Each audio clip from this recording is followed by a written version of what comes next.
Pour la trentaine de salariés de cette entreprise de restauration, l'accord pour la complémentaire santé est obligatoire depuis le 1er janvier dernier, même si un dispositif similaire était déjà appliqué depuis 2011.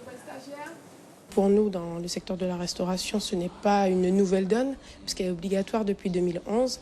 Alors, notre convention collective prévoyant des garanties particulières, notamment autour de la prise en charge des problèmes oculaires ou des problèmes musculo-squelettiques, nous avions l'obligation donc de répondre à un cahier des charges particulier pour cette mutuelle. Et il a fallu à Manuel Delors-Fulgence convaincre ses employés du bien fondé de cette mutuelle. Jusqu'à présent, ce n'est pas évident. On a encore effectivement des récalcitrants. Je ne sais pas encore, pour pouvoir être honnête, on espère pouvoir gérer ça le mieux possible humainement. Maintenant, nous sommes pour l'instant attachés à appliquer stricto sensu ce que prévoit la réglementation. Ça voudrait dire effectivement obliger l'adhésion à chacun des salariés. Une adhésion que l'entreprise devra contracter auprès d'un des 10 groupements d'assurance référencés en Guyane. Marilène Da Silva Cola est inspectrice en assurance. Sa mission, informer et proposer aux chefs d'entreprise des contrats adaptés à leurs besoins.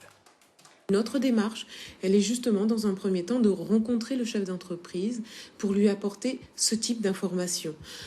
Il existe effectivement le contrat, mais également aussi le régime. Et c'est dans la mise en place de ce régime que nous proposons un tarif encadré, nous proposons un accompagnement qui va permettre au chef d'entreprise de faire, dans un premier temps, de bien prendre en considération ses propres responsabilités, qui sont effectivement de mettre en place ce régime collectif et de participer à hauteur de 50% du panier de soins minimum. Dans le cadre de cette obligation, il faut dans un premier temps que le chef d'entreprise, dans sa politique sociale, fasse un choix d'assurer ou pas ses ayants droit. C'est déjà la première chose.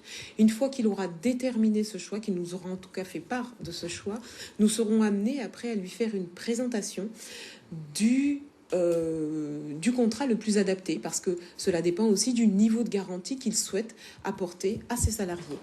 Le financement de cette mutuelle obligatoire sera donc pris en charge à part égale par l'entreprise et le salarié.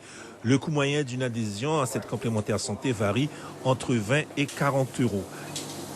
S'il est vrai que ce dispositif impacte financièrement ce restaurant cayennais, il n'en est pas moins un. Gage de performance pour les salariés, puisque les salariés en tout cas n'ont pas à se soucier.